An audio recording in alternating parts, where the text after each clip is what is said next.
If your brain were truly designed to make you happy, satisfaction would feel stable. It would settle in your body and stay there. It would not flicker. It would not expire. And yet, every moment of contentment you have ever experienced carried within it the certainty of collapse.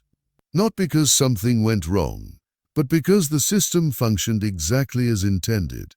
Think carefully about the last time you felt complete, not excited, not euphoric, just quietly whole.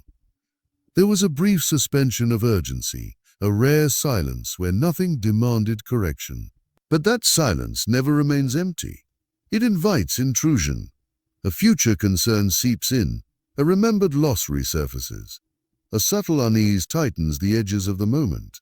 The satisfaction does not vanish violently. It is slowly crowded out, surrounded by anticipatory tension until it no longer feels safe to rest inside it. This erosion is not accidental. It is procedural. No belief ever changes abruptly. It degrades. And the mechanism responsible for that degradation is not weakness, trauma, or emotional failure. It is design. The human nervous system is not a device built for fulfillment. It is an adaptive surveillance network engineered to monitor risk, predict instability, and ensure continuity at any cost. From that perspective, happiness is not a reward. It is a liability, a lapse in vigilance, a dangerous pause. What you experience as anxiety is not a defect in the structure. It is the structure announcing itself. A constant background scan running beneath your awareness, assessing tone, posture, silence, future possibilities, and unspoken threats. It is not asking whether you are satisfied. It is asking whether you are exposed. Anxiety exists because stillness historically preceded extinction. 2. To remain calm for too long was to become predictable, and predictability in nature was fatal. Dissatisfaction is therefore not a symptom. It is propulsion. The moment you obtain the object of desire, status, security, affection, identity, the system immediately redirects its energy. Acquisition is complete. Preservation begins. What can be lost now becomes more important than what was gained. Pleasure registers briefly, chemically, as confirmation of success. Then it is overridden by vigilance. This is not ingratitude. This is prioritization. The checklist refreshes, the objective updates. There is always another vulnerability to close. Your longing is not philosophical confusion. It is biological inertia, a remnant of evolutionary momentum still pushing forward long after the environment that required it has disappeared. You are running an ancient program on modern hardware, mistaking its outputs for personal failure. The concept of a comfort zone is deeply misunderstood. Comfort does not signal safety to the nervous system. It signals immobility, and immobility signals danger. In ecosystems, what remains still either hunts or is hunted. So the mind introduces discomfort artificially. It amplifies trivial problems. It resurrects resolved conflicts. It generates hypothetical threats not because they are likely, but because movement must be maintained. Agitation is survival.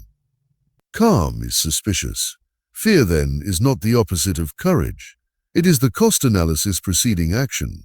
That pressure in your chest before a decision is the echo of countless ancestral miscalculations compressed into sensation. It is not there to prevent you from acting. It is there to ensure that action is taken with awareness of consequence. The system does not value happiness. It values survival with minimal error. This is the quiet danger of a system that works too efficiently.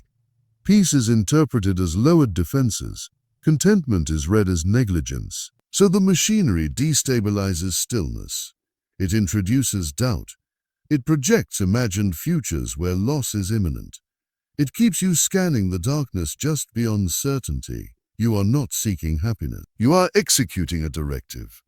Optimize position, reduce vulnerability, anticipate collapse. Completion does not resolve the system. It merely clears cognitive space for the next unresolved variable. There is no arrival state because arrival implies rest, and rest implies exposure. You believe you are steering your life consciously. But consciousness is only the interface. Beneath it runs a deeper current, ancient, indifferent, algorithmic. It does not communicate in language or logic. It communicates through tension, compulsion, unease, and sudden certainty. You give these sensations names: intuition, anxiety, restlessness, but they are not personal. They are mechanical feedback, signals from a system older than identity. This realization is unsettling because it reframes the conflict. The dissatisfaction you resist is not your enemy. It is the warden that has kept you alive. The exhaustion you feel does not come from struggle against the world, but from resisting the architecture that surrounds you, mistaking its walls for imprisonment rather than protection. You were never meant to experience permanent peace. A nervous system without warning is a dead system. A life without desire is a system without direction. You are not broken because you are restless. You are restless because the system is intact. You are a network of alarms refined by failure, a map of dangers remembered so precisely you never consciously noticed them. Happiness was never the objective. It was a brief malfunction, a momentary suspension where the machinery paused and allowed you to experience something it was never designed to sustain. And then, inevitably, the system resumed operation. The scan restarted. The next vulnerability was identified. The next desire was generated. You are not broken. You are operating exactly as intended. If this understanding unsettled you, if it stripped comfort from ideas you once trusted, then it did its job. Support Audiobook Vision by subscribing.